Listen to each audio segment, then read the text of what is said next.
Welcome to Food News. I'm Juliet Litman. And I'm Devon Jacoby. Let's do the show. I was going to say let's put 30 minutes on the clock. We haven't done that in months. If you want to be a part of the podcast, give us a call at 850-STEW-136. All right, let's get into today's stories. I feel like today there's a nice theme. It's funny. You find it the grab bag. I found it to be a theme. What's the theme? There's a lot of delivery and pizza conversation. Okay. All right. Well, we're not starting there. Not starting there at We're all. starting with a beach in England. This sort of delivery. Actually, several beaches. Sort of a delivery. Yes, definitely a delivery of sorts. So in the southeast of England, specifically in the Sussex region, East Sussex, no relation to Meghan Markle and Prince Harry of Sussex, No. a man named Joel Bonici. Is this where they had that reality show?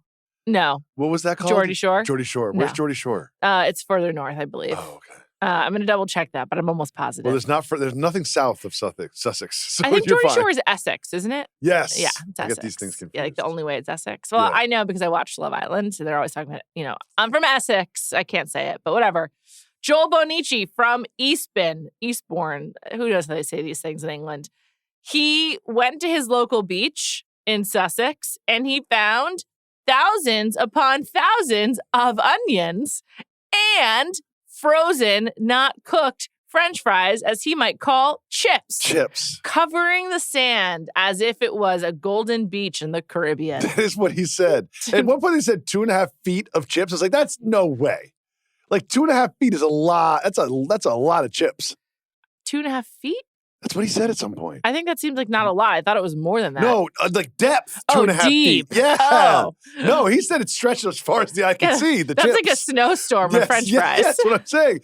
And so one of the things, we'll get into the details of this. This is a cargo canister falling off a boat, Shipping container, and falling onto the and going on the thing. It didn't necessarily fall off the boat. I did a little extra research, and apparently there's a lot of ports nearby, Yes. and cranes put the shipping containers onto like barges.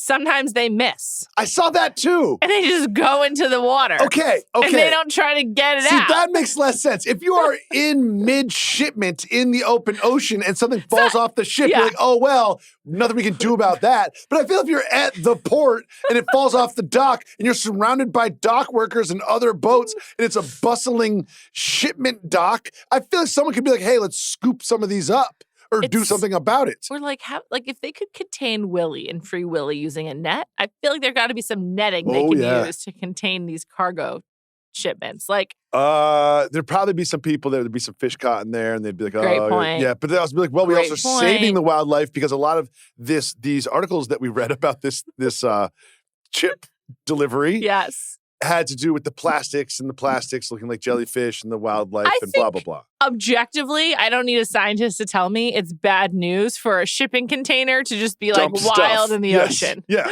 Like, enough said. This is clearly bad for the environment, for fish, all marine life, the beaches, etc.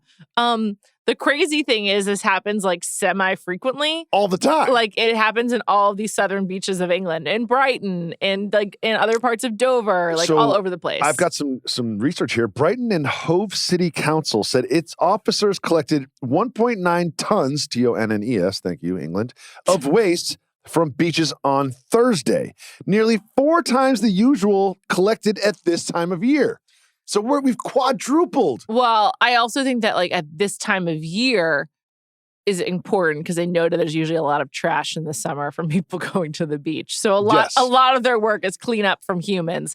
This is just completely outsized because of this disaster with the shipping container. So what really drew me into this story, Juliet, was not the storm level of chips washing up, nor the onions or the various other things that have washed up on these beaches. It's really the local community. A lot of environmentalists in southern England. Donna Trethaway, she's the founder of the Selsey Beach Litter Ninjas. I hope they have merch. Me too. I'd love to buy some. I would love to have a Selsey Beach Litter Ninja, like, official t-shirt to wear during the summer. She said there has been no reports of shipping containers on their shores washing up in the area for years until 3 people's separate incidents in the past 6 weeks led to 24 containers going overboard. That's crazy. So There's 3 separate incidents in the last 6 weeks. This is going on a lot. Donna Trethewey and the Selzy Beach Litter Ninjas are on it. Now, Joel, you mentioned, Joel Benici, and he has a partner named Trisha. And before they discovered the onions and chips, do you know what they were doing? What's this is the part that I'm fascinated by. Joel and Trisha woke up. I'm sure they had some tea and some breakfast or whatever. Like, what do you want to do today? Like, let's go on a walk on the beach and observe the seal colonies. And I thought about just the lifestyle that Joel and Trisha are living. And I said to myself, like, man, like, they've got it figured out. Totally. It's kind of similar to Cape Cod. You can also do stuff like that and see the seal colonies. I always think of that Cape Cod reminds me of England. And you can just, wait. Okay. Closest to England you can get. Kind of. In the United States. I think Maine is further east fair, and further north, also closer. But the tide recedes out really far in Cape Cod Bay, which makes it really good for oysters and other shellfishing, which is also similar to this part of England. That's why I said that. And they also have a lot of seals. I just like that Joel and Trisha just woke up and were like, what do you want to do? Let's go look at some seals. Yeah, That's going to be our day. That's beautiful. I loved it. And these people, I'm jealous. A big undertone of this entire article was shipping containers, bad for the environment, bad people, bad things, local communities in these beach communities, great people come together, clean up all the things that these big bad corporations do. People win. I think it's similar to life in New England, where it's like you suffer through a lot of really bad and gray and wet weather for some just short but incredibly beautiful seasons. And I feel like they have to just connect with your community and your land, because otherwise, why are you living in such gray world? I'm just gonna leave that alone and just counter with a follow-up if you don't mind. Sure. Would you rinse and eat an onion from the beach? Because the onions look pretty good in the picture. Okay, can I counter your counter? Is it going to be about the gray world that we live in? Because I'm off of that. Okay. No, that was about weather. Was it? It was. Was it? Are you more likely to eat one of these onions from the beach or one of those potatoes in the field in both. In Europe. Equally. Yeah, I'm eating both of them. Those onions look good. They looked fresh. They're very yellow. They looked really good. I was like, I'll take that home, rinse it underneath the faucet for a little bit, give it a little rub, take the top layer off. Yeah, exactly. And we're good. It's an onion after all. Yeah, onions come with wrappers. I know. What do they do with all this? Do they compost it? They're so environmentally minded. I need to know where the waste went. Well, all right. We have a producer. Follow up on that, please. I expect that report by next week on exactly what they did with these frozen chips. Also, ask Joel Benici how he deals with the gray weather in Southern England. Ask Trisha. I feel like Trisha's got a better handle on this than Joel does. Okay, let's move on over to another beach community, Miami. Do you consider it a beach community? Great transition. I think people think of it as a beach community, but that's only one small stretch. It's like calling New York a beach community because of Coney Island. It's like, well, it's just a very popular part of Miami is a beach community, but really the rest of it's just a city in Florida. That's correct. And I guess in Miami, they have a rail system of some kind. I don't know exactly. I've ridden it. Oh, is it good? Yeah, very, very convenient. Cool. That's awesome to hear. Most of the best cities in the world have good public rail. transportation that people that aren't from those cities never use. But I always take advantage. That's not true. I think that's only true in LA. I think in most places people live. No, I said people that don't live in those cities. I see. When you visit, yes, got it. Okay, fair enough. Okay, so there was a delivery robot that was being used by Uber Eats, though it was owned by a company called Coco Robotics. So Uber Eats has a contract with Coco Robotics and uses their robots for their deliveries. I think people have seen those on the street Los a lot Angeles, in LA. When I went to LA, there's a lot of those guys around and a lot of those Waymo cars as well. Yes, exactly. So one of these robots got stuck on the train tracks and got hit by a train and demolished right away. And this is news for a few reasons. The main one is it was caught on social media. So a lot of people have seen the video of the robot getting hit by the train. Great commentary by my guy, by the way. Just really great. Great stuff. And then because this circulated, Coco Robotics had to make a comment and address it. Mm-hmm. And so the person who was sort of voted to make a comment was Carl Hansen, vice president and head of government relations at Coco. I feel for him because being the spokesperson sucks. And he says, Coco Robot experienced a rare hardware failure. The hardware failure is that it got stuck on the tracks. And so he's not wrong. Yeah, but it's really like quite a generous interpretation of your robot. The robot is not smart enough to get itself off of train tracks. No, the robot is smart enough. The hardware was not good enough to not be stuck on the train Sure. tracks. It's not the brain of the robot that is broken. It is the legs of the robot. The robot didn't know. Or I guess the people who made the robot didn't account for the train scenario. But I like how it's like it's a hardware failure. It's like, no, it's just like your robot can't handle train tracks. Yes. That's all it is, my dude. And then he said safety is always our top priority. Happy it was a robot and not a vehicle. He had a more eloquent statement, but that's my interpretation. A couple things here. Number one, this could be pretty serious because when you watch the video, the train is going pretty fast. It's a big train. It's not like a trolley. Yeah, if it was like, it's a full-on train. There could be 300 people on that thing and the train could have been derailed by the robot in the track. I didn't really think about that. So there's a part of me that's like, okay, like let's not laugh this off as like stupid robot because the robot gets destructed, but it could have derailed the train. I'm not worried about the robot. You're right. I didn't even think about that. So you are putting hundreds of people at risk of injury, right? So that is semi-serious. But there's also a part of me that's like, we do enjoy the convenience. We don't live in a city where these robots are everywhere, but it's becoming more and more commonplace. And we also don't live in a city where they have like Waymo driverless vehicles, but they're becoming more and more of those. Here's my thought on this is they're not going to bat 1,000. No. But like, and the things like this are going to get a lot of attention, but I still think it's probably better than humans making decisions. Well, everyone says that a Waymo is a better driver than a human, which I do believe. But like, I don't know. I'm not ready for the robot revolution is what I'll say. Like, I'm still interested in humans doing things for me. So that's where I'm at. I understand. But I'm kind of pro progression. You know what I mean? Yeah, I'm not a Luddite either. Yeah, like this is going to happen. And I think incidents like this are going to get a lot of attention. That's good. But generally, I think that this has been a pretty successful transition to these like robot delivery systems and Waymo cars. I don't agree with either of that because they haven't really been deployed at like a mass scale. Like they're all over LA. Okay, that's one city. And also, did you hear about the guy who jumped out of like someone got in a Waymo and there was a guy hiding in the back? Did we talk about that on this podcast? No. Oh. There was this story where someone got into a Waymo and then they realized there was someone hiding in the trunk and they like pulled over and the guy ran away. Who, the trunk guy? Yeah, the trunk guy. Oh, wow. A couple things. Number one, I have a lot of questions about the Beckhams, and I look forward to listening to you and Amanda discuss that. But we can table that for our Where did that non-food come discussions. from? Just Miami related? Oh, no. Me and Joey have been talking about it a lot recently. Okay, but why did you bring that up right now? Because you were asked if we talked about it on this podcast. I'm thinking about your other podcast. I don't think I talked about it on a podcast, but I just can't. I thought I talked to you about it. Do you have conversations not on podcasts? It's hard to believe, but I am still vocal the rest of the day. When I was in LA, one thing I did like about the delivery robots is they all had individual names, like Esther and Estelle and Stephen and whatever. I just kind of like that they personalized it. They're like, Otis is on his way. And then you open the door and Otis is like a cooler with wheels. On the John Mulaney Netflix show, like one of his bits is he has one of those robots named Samo and is like part of the character of the show. Mm-hmm. It's funny. But I don't think they work that well.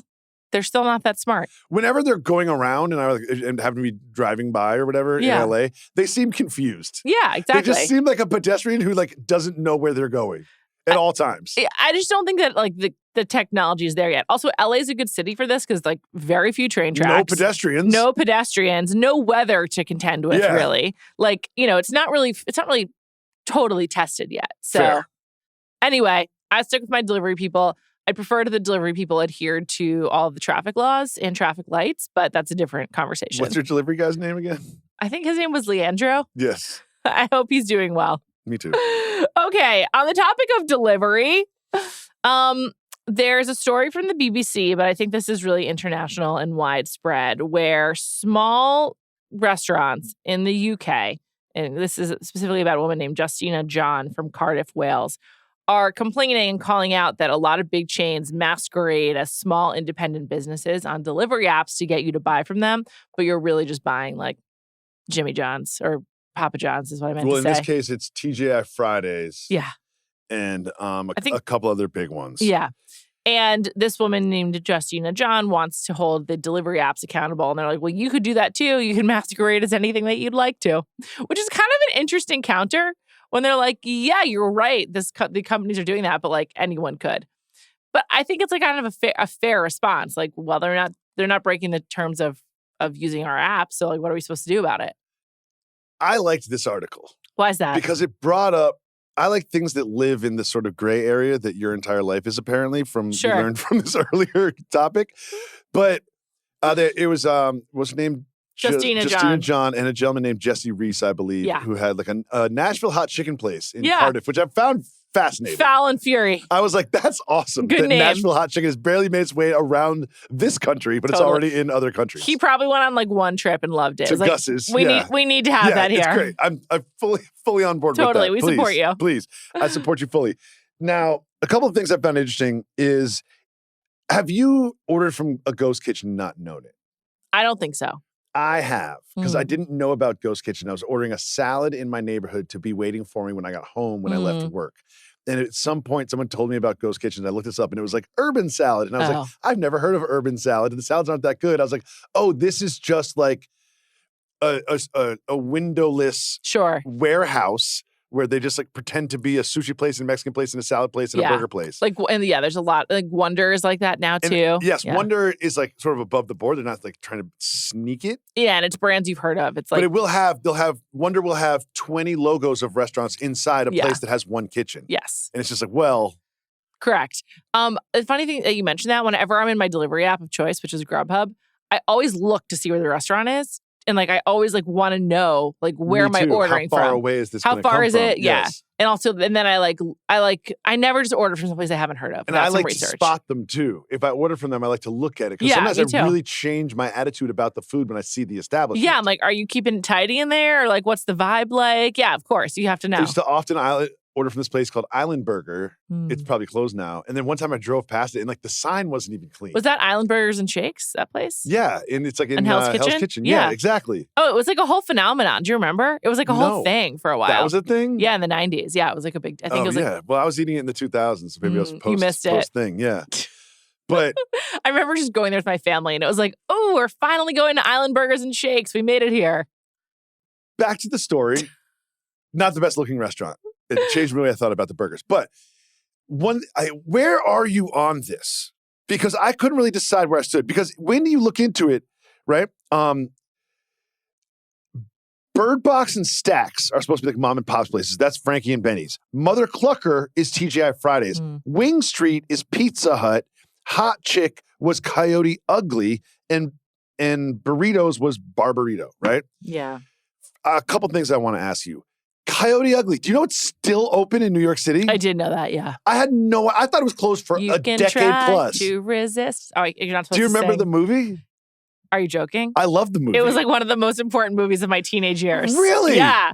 I saw it like 3 times in theaters. What? And like my camp friends and I had like a dance to the Leanne Rimes song that I just sang. Why are you not supposed to sing it? For legal purposes? Yeah. Oh, whatever. Coyote Ugly is a, strangely, to use the term, rewatchable movie. Oh, it's totally. on TV all the time. We all know the beats of the story. The middle section, like Act 2, is peak. Tyra Banks is in it. It's awesome. And Piper Perabo, right? Yeah, she's the lead. For some reason, my parents like knew Piper Perabo as a baby. Really? And they're like, oh, like, we were watching the commercial. Pipes. Piper, yeah. And they were just like, oh, because I guess my parents were in Texas at the time. I think she's from Texas. Someone will fact check this. I'll look it up right now. Producer Mike will. And they were like, oh, I knew that actress as a baby. And at the time, I was like, I don't know, 20 or whatever. So I was like, oh, she's cute. So I had this weird connection to Piper Perabo. That's really funny. It was a really good movie. Yeah. Coyote Ugly. I don't know that I would say it's really good, but it was good. I had a really good bad, whatever. She's from Dallas, Texas. Yeah, so my parents were in Dallas at the time. Long story short is I was like, Coyote Ugly is still a thing. So not only are they masquerading as Hot Chick, which is in its own right, basically, I mean, you're not that far away from Coyote Ugly's brand ethos if you're named Hot Chick, but they're in Vegas. They're in Denver. There's like 17 in the UK. It's a really successful movie. One bar on 14th Street that like maybe opened up a couple locations. I didn't know this was like a worldwide phenomenon. Whoever decided to like license out the name is a genius. Is brilliant. Yeah, I'm sure they're just like living large. The people, if you went into a Coyote Ugly on a Friday night, I bet 40% of the people in there have seen the movie. Oh, yeah. They're going to be like 23, 24. Yeah, like why else are you there? And if you don't Do you know think Coyote it's like a Ugly, their cool whole bar? thing is like we have girls in leather, scantily clad, and they're Cowboys. mean Yeah. bartenders that like will like Cowgirl. judge you if you ask for like a vodka soda. Or a water. Yeah, they'll be like, what do you do? That's in the movie. Yeah. But if you ask for like a vodka soda, they'll be like, why don't you grow some hair on your chest? Here's Vodka soda? I mean, Really? anything that's like a Cosmo, like anything that's not I think like it's like girly. tough leather girl. Sure. Yeah, like you're like, oh, get a Whiskey shot on in the a beer. rocks Yeah. only. Yeah, exactly. It's like one of those type of places. And they do little dances and whatnot. I was shocked that they were still open. You know who else is in that movie? Bridget Moynihan. Really? The original Former Mrs. Tom Brady. Yeah, exactly. Huh. Exactly. Is Yeah, she one of they the never got kids or married. is she like the No, manager? she's one of the bartenders. God, I'm so old. I know. I was 16 when that Is came she out. at least like a veteran bartender? I think that she does. Oh, no, it's Tyra Banks' character who's like going off to med school or law school or something. Yeah.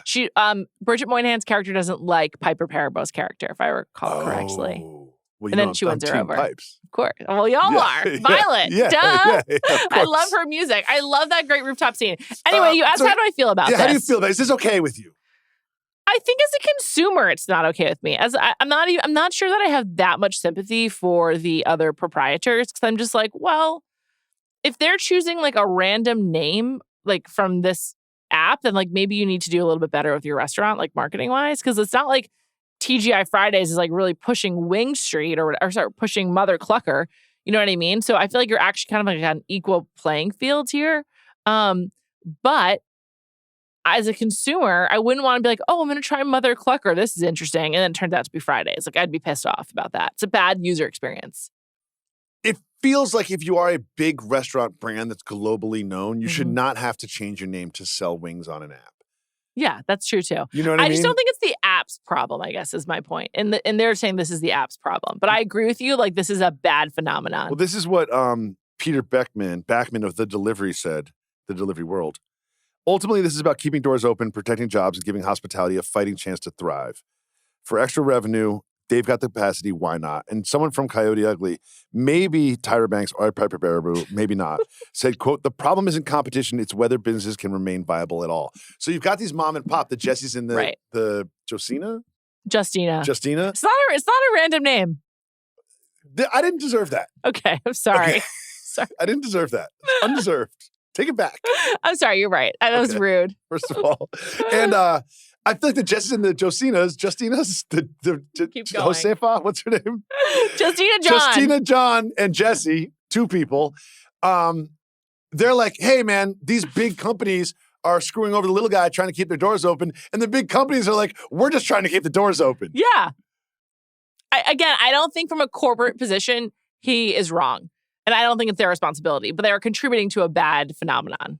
If there's anyone here that is poorly acting, I think it is the big name brands. Yeah, it's TGI Fridays. Fronting like they're a mom and pop shop. Trying to trick consumers into buying from thinking them. that they're local. And I think there should be some sort of star that you get on these apps if you are truly an independent. You want like verified. Yeah. I just want like a little thing like local business star. There should just be like a proof of life video of like, yep, here we are. In a kitchen. Exactly. Yeah. Here are people dining in our restaurant. Like this is a real place. Yeah, exactly. All right. Let's move on. Jacoby, I included this story. You know, I sometimes eliminate ones, but I knew we had to include this one because you are a pizza professional. This is from the Wall Street Journal by Heather Haddon. And the headline is, America is falling out of love with pizza. As a pizza professional, what is your heart saying just in response to the headline? Then we'll dig into the story. This is very important to me. I knew it would be. Why are you laughing? Because you just took a really serious tone. Yeah, because this is a very serious issue to me as someone in the professional pizza chef community. Okay. And I will say that I believe in pizza, and pizza will never die. And perhaps the popularity of pizza will go up and down. But the idea that pizza will not be a mainstay of the American diet is just absolutely absurd. And I'm insulted. When you say pizza will be a mainstay of the American diet, what food item are you envisioning in your head? Like, what is that pizza? A pizza. Like a slice shop. No, like a pie, a pizza. Like a pizza pie from a slice shop. If you want to know what I was actually envisioning, it was more just like tired parents that didn't want to make dinner. That's why I'm asking. It was delivery. Okay, is really what I was delivery. thinking. 'Cause that's what I truly think is like the American experience is not a slice shop. That's more of a New York experience. I think the true like American relationship with pizza is like, I don't want to cook. What's a crowd pleaser that's easy and quick and relatively inexpensive? Because like I really like oven pizza, frozen oven pizza. I love frozen oven. Celeste Deluxe is the number one. So delicious. You know, Celeste, you're familiar with Celeste? Celeste is great. We discussed this before? I think we have, briefly, but I don't think in depth. I also think DiGiorno is great. I think Stop and Shop store brand also really good. There's a lot of good ones. Oh, do you know what we got this week? What? Personal food news break. We got the pre-made dough from Trader Joe's that comes in like a rectangle. And you can go to all the kids and create a station and be like, make your own pizza. Amazing, yeah. So that's one of the reasons I asked you because that, what you just described, freezer pizza and then delivery pizza, those are 3 different dishes. In my opinion, they're all of a similar. One could say the same dish. I don't know. They're similar concept. Yes, but it's so far from the original idea of pizza. Your kids using Trader Joe's dough. Trader Giotto, is it part of their Trader Giotto line? I'm not familiar. You know how they have different names. I am familiar. Like Jose, Trader Jose, or whatever. Exactly. Yeah. I am familiar. That is so fundamentally different from Neapolitan pizza and slice shop pizza. So I kind of agree with you, pizza will never die, but what that means is very far away from the original idea. And what got me thinking about this is in the article, it says that a lot of pizza restaurants or pizza emporiums in America are being replaced by cafes and Mexican food. Mm-hmm. And I was thinking I just wish the Mexican food was better, but someone who maybe was around for the original, boom of pizza in America might say the same about pizza now. Or I'm just they're I wish the pizza is better. And so when it becomes kind of ubiquitous in America, it just is no longer the same as the original concept. I find the Mexican food angle interesting because I see a lot of parallels between Mexican food and pizza. So does Heather Haddon, obviously. Because as a consumer, not just a professional, I find that both of those items have a very high floor and low ceiling experience. You know what I mean? You're going to get some pizzas better than others. You're going to get some Mexican food better than others. Yeah. But it's rarely going to be fantastic, right? But it's always going to be pretty good, and you're always going to be pretty happy. I think with both, the risk of being bad is so high that I don't eat either that often. I don't want shitty Mexican, and I also don't want That's pretty much the opposite of what I just had, which I find interesting. Because I think it's always a C or a B, always. I don't know. I'm just picky. I guess I'm just picky with those 2 things. I don't think it's worth the crappiness. Los Angeles will ruin your for sure on Mexican food. For sure on Mexican, and I think that's kind of true with pizza too. I don't There's know. There's good pizza in every city. Every single city has good pizza. Yeah, I agree with you. I'm not a pizza snob at all. At all. And I do like a lot. I like freezer pizza, but I don't know. I don't. You know, what I really don't like pizza at a sports arena, that kind of pizza experience, and that kind of shitty pizza is a super hard doughy. Stay away. Yeah. It has nothing. It's French bread pizza, which I feel Stouffer's made a thing. That was pretty good though. I do like. I don't know. I don't like it. I don't know. I just think it's. I agree with you. Pizza will never die. But its role in general culture is shifting. I do think because of other food becoming more popular. Can I ask you something that you're unprepared to answer? Sure. Top 3 frozen pizzas. Not just brand, but also toppings. I think sausage is just a really good frozen pizza topping. What brand? I don't know. I almost always get the store brand. Oh, really? Yeah. Wow. It's really cheap. A store brand pizza. But the pizza's very bland. A Stop and Shop's really good. No, it's not. Yeah, it is. No, it is. Have you had it? No. Okay, so you don't know. You don't know. I go for DiGiorno. I agree. Celeste is also very good. Celeste Deluxe is my number one. I grew up on that stuff. And one thing I do because I'm a pizza professional, before I cook a frozen pizza, I always add your own toppings. Red pepper flakes, Can't Italian herbs. Sure. You know what I mean? Just sort of zhuzh it up a little bit before it goes in. Maybe shredded a little Parmesan on top. It's so crispy. Yum. I always add a little bit to it. I think a lot of freezer pizza, also the crust is very good dipped in ranch. I'm not a big pizza ranch person, which obviously some people are. Food News 1.0. Pizza Ranch Day. Yeah, exactly. Big deal. Exactly. But I do really like it with frozen pizza. All right, let's move on. All right. We have one final story. Yeah, how's Time Lord doing? We're so over. We have to keep going. All right, this is my fault. A restaurant in Houston gave a refund to a couple after they claimed there was hair in their meal. Security footage after the fact showed that the couple had put their own hair in their meal to get it for free. After this place was called Fajitas Mexican Grill. Talk about the popularity of Mexican food. Of course, Texas, close to Mexico, formerly part of Mexico. This Fajitas Mexican Grill, after the fact, when they realized they got duped. Well, let me tell you, there's a hero of the story. Okay. Laisha Ramirez. She is the owner's daughter. Mm-hmm. I'm assuming she works there. Okay. She certainly has a financial incentive there. She went to the footage because she's like, wait a second, this is a long brown hair. No one in the kitchen has long brown hair. So she took the time to pull up the security tape and then found the placement of the hair by the couple after the fact. And she felt a certain way about them getting away with it. So she made it public. And that's what I wanted to get into. The ethics of it. Fajitas Mexican Grill took the video footage of this and put it on social media. I think they blurred out their faces. Or did the publication that we saw it on blur out their faces? I think they blurred out their faces altogether. Yes. I'm pretty sure. But so they put these people on blast.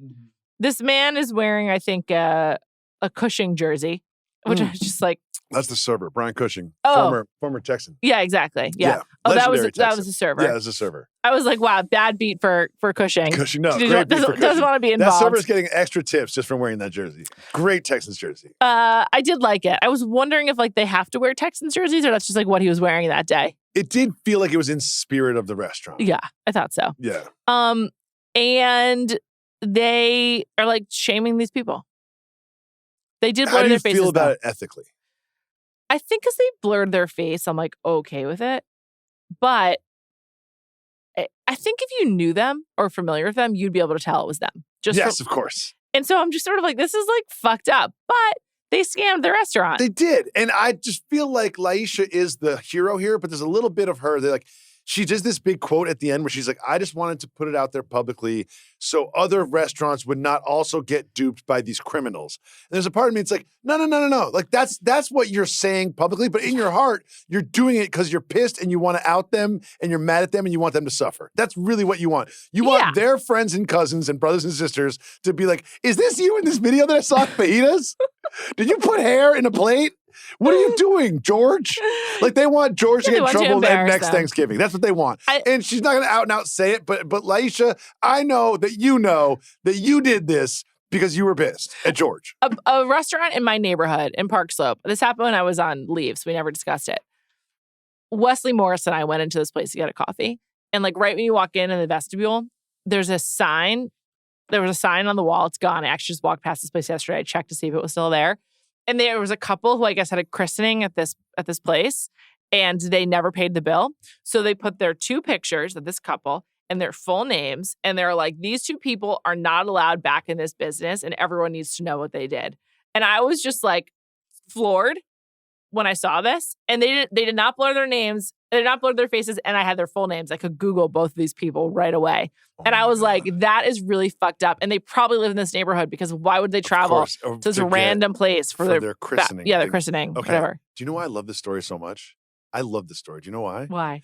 Because oftentimes, I'd say once every 4 shows, we end up wrapping, and then you leave because you're important, you've got meetings or whatever, and I'll be sitting here with producer Mike, and producer Mike will look at me and be like, do you remember that you've already told that story 4 times on this podcast feed? Did I do that? You just did. You're like, we haven't discussed this because it was on leave. Not only did we discuss it, it was a fucking 7-minute segment. It was? Yes.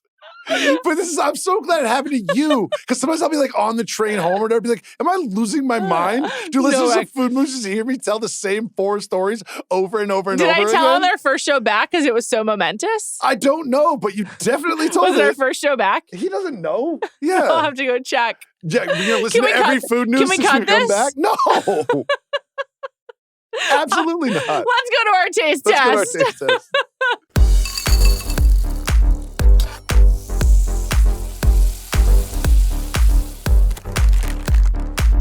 All right. right. Today, producer Mike got for us Pineberries. So this is not my personal food news. Jacoby requested these. But my... Think you're this healthy portion. I don't know if we've Mike. mentioned this, but I have children. And one of the things that we do is we give each other a little bit of time away from the kids. One of the things that Joey does with the kids, she'll take them shopping at Trader Joe's or Jose's or Giuseppe or whatever.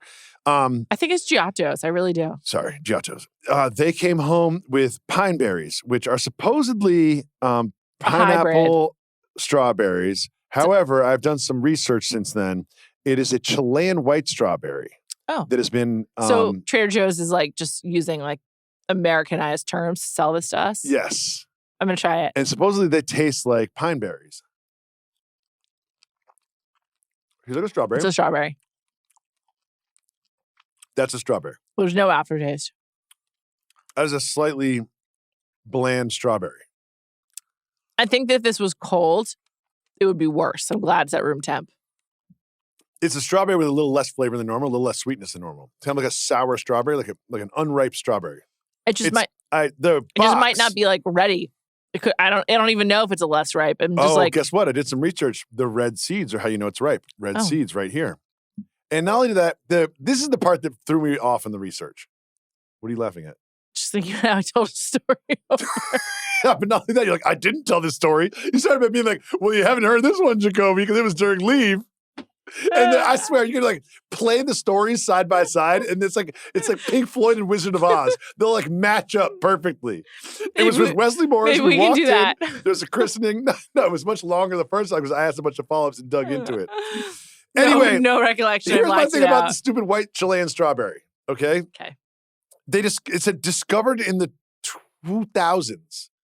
I was like, well, where were these strawberries for the first 5 millennia? Discovered by a white person. Yeah, that's what I'm saying. Like, these were not discovered in the 2000s. So offensive. What are we talking about? It's one thing to be like, oh, discovered America, fine, I get it. But like, discovered a white strawberry in the 2000s? It's also, it's ridiculous. It's insane. Absolutely absurd. Fuck that. But this is one of those things that the box looks really good.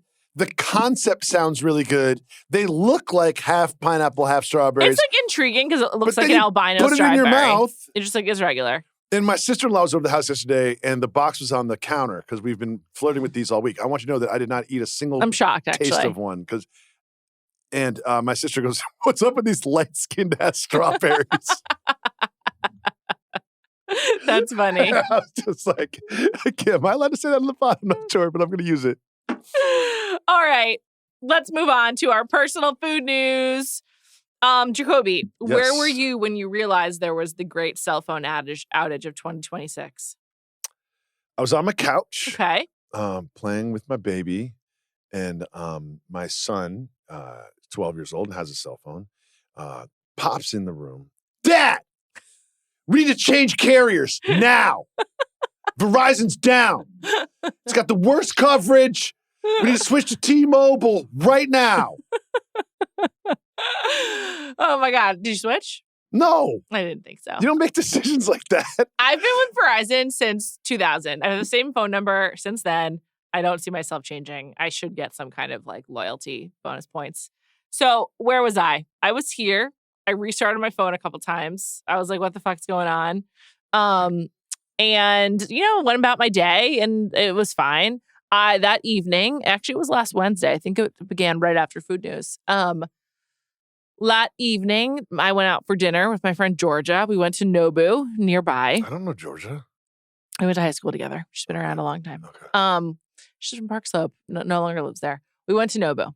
Georgia also has Verizon. The one by here? Yeah. We were able to communicate. Downstairs or upstairs? Downstairs. Let me tell you, Wednesday night at 7:45, completely full.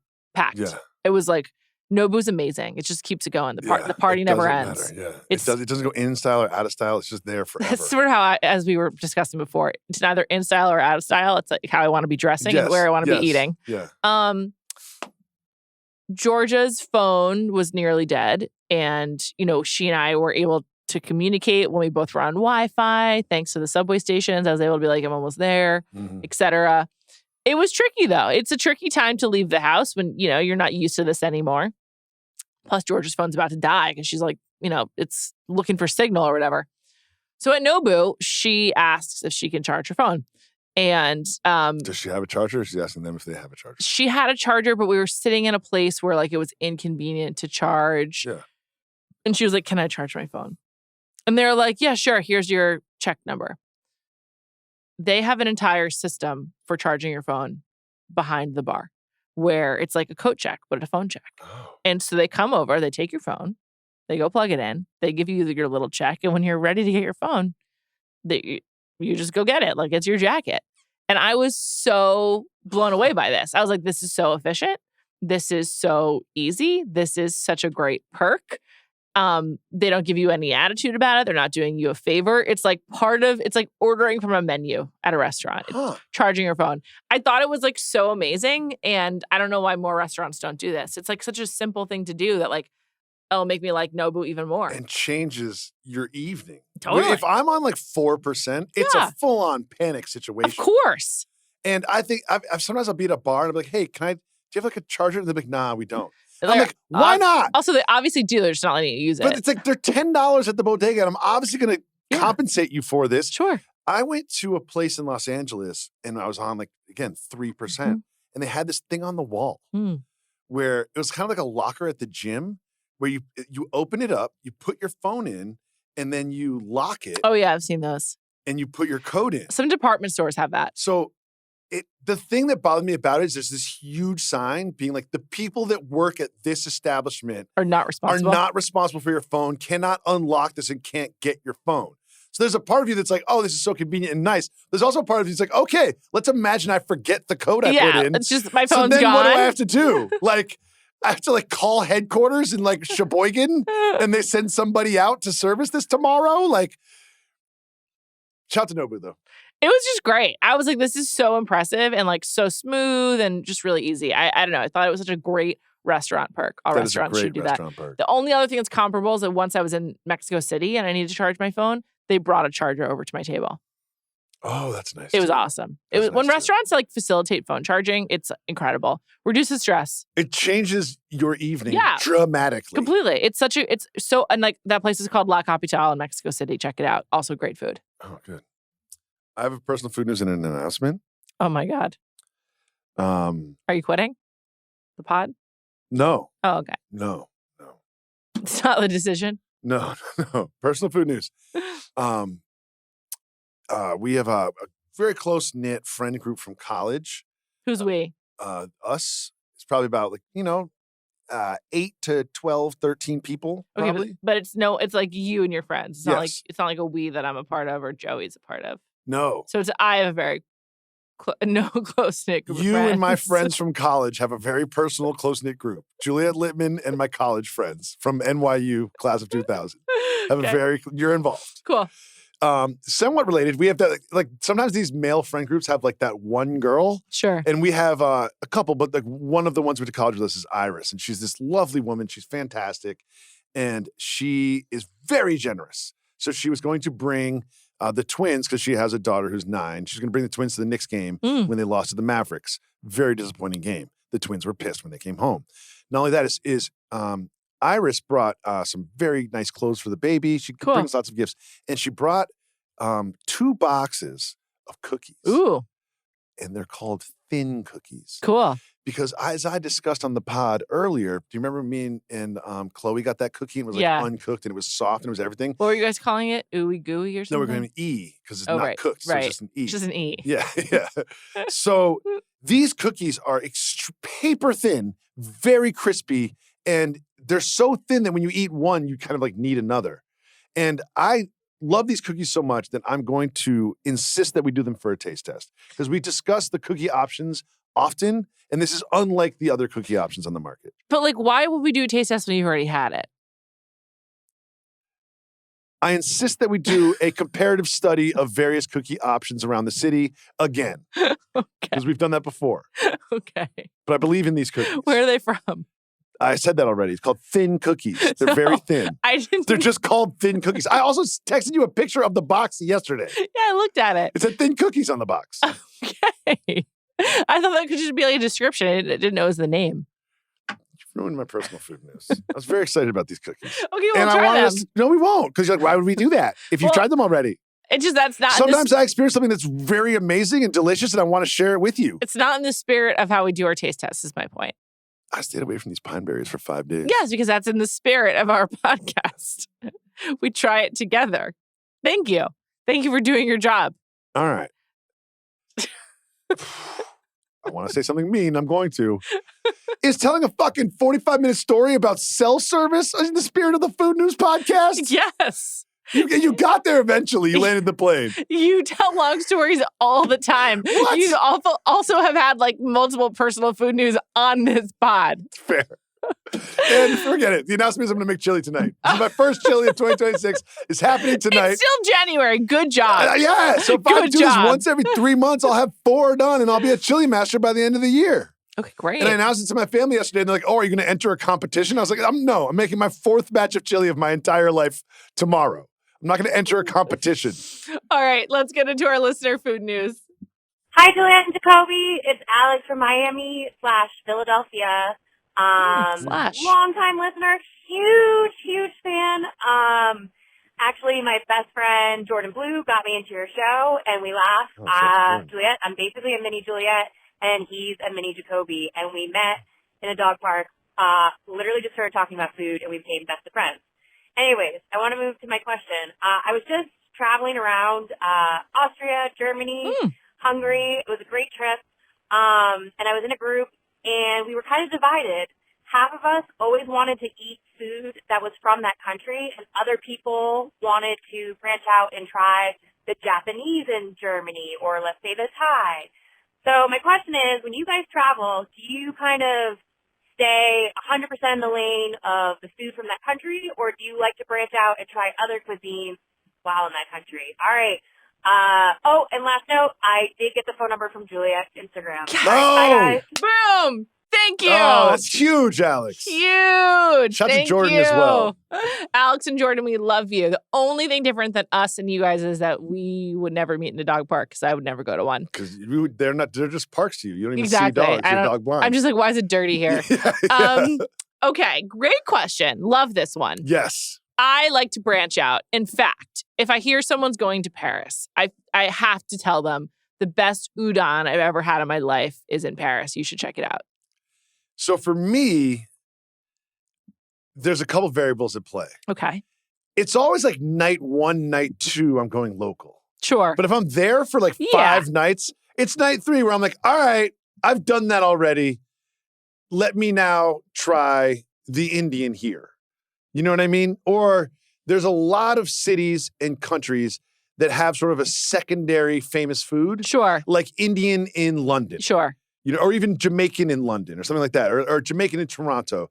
So you can get that sort of like local flavor. And then I'm going to go with your not from here, but also popular here experience would be like my secondary experience. Sure. And then sort of whatever I want. Yeah, I feel similarly. And like, I'm a check box. I'm sorry to interrupt. I'm a check boxes if I go places. You want to have like, you want to do like all the touristy stuff, which includes like, okay, Toronto's known for Jamaican I'm going to have a beignet. Sure. If I go to New Orleans, I'm going to have a beignet. But it's more just to check the box. Beignets are overrated. That's my personal opinion. But like, I'm just going to check the box. If I'm going to go to Canada, I'm going to have poutine just to like do it. But that might not be like my favorite experience while there. I think it also depends on where you are. Like we mentioned, the cities you just mentioned, Toronto, Paris, London, are like very international. So they have a lot of different like populations. So they have different good other foods. So it does depend. But I will say I was in Naples, which is a real melting pot for a lot of different historical and political reasons. And I was with my friend Catherine, and we went out to a Korean restaurant, I believe. Or no, it's Japanese. And I don't think that like Naples is known for Japanese food, but like we were just like looking for a break, and we like looked it up and it like looked good. It was like in an area we wanted to go to. So I think there's definitely room for both. A break from Italian food. Some of the best food I had in an Australian trip was sort of Asian inspired food. Totally. I think that was like in Melbourne by far the best food we had was Asian for sure. And that was, I think, true for me in Sydney too. I just want to shout out this place in Paris. It's I haven't discovered it. It's like pretty well known, but it's called Kunatoraya. If you are looking for the best udon of your life, you can go there too. It's really fucking good. I went there by myself. I've never forgotten it. I probably mentioned it before. Do you want to come over for chili tonight? No, I can't make it, but thanks for the invite. When I told Joey I was making chili, she's like, oh, so she's like, oh, do you know what I really like with chili? I like to use black beans instead of red beans. which is a fine thing to say, but there's a part of me back in my head, she doesn't listen to Food News, so I can say this. I'm kind of like, can I just make my own chili? Like, do you have to like give me like requests, or can I just like, can I freestyle my own chili first before I start getting notes? Should you freestyle on your first one? That's my question for you. No, I'm gonna follow a recipe. Okay, good. Yeah. Great. The next time, just take her up on it. Be like, you know what? Good idea. Thank you. Or not. All right. Well, thanks to everyone for listening. Sorry I repeated myself. I loved it. Thank you to our producers, Ronak, Nair, and Mike Wargon. We'll be back next week.